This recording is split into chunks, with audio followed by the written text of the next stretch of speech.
4 Junie. Ons kies die beste vriende. Ons soek die geselskap van die wyses. Gaan met die wyse om, dan word jy wys. Maar hy wat met dwaase verkeer, versleg. Spreuke 13 vers 20. Van die vroegste jare af is dit noodsaaklik om strenge onkeerbaarheid as beginsel in die karakter in te weef, sodat die jeug die hoogste pyl van manlikheid en vroulikheid kan haal. Die jeug moet ernstig besin oor wat hulle lewensdoel en werk gaan wees, en hulle moet die grondslag op so 'n manier lê dat daar geen sweem van verdorwenheid in hulle gewoontes is nie.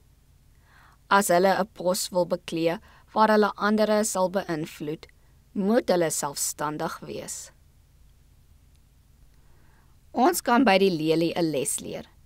Hoewel ons deur invloede omring is wat neig om die sedes te bederf en die siel te verwoes, kan ons weier om besmet te raak en ons kan slegte geselskap vermy sodat dit ons harte nie besoedel nie. Die jeug moet self probeer om met diegene om te gaan wat met vaste tred opwaarts beer. Ondersoek self u hart, oordeel self u gedrag. Dink oor die geselskap wat u kies. Soek u die geselskap van die wyses, of is u gewillig om met wêreldlinge om te gaan, met maats wat God nie vrees nie en die evangelie nie gehoorsaam nie? Al veiligheid vir kinders en jeug is die liefde en vrees van die Here.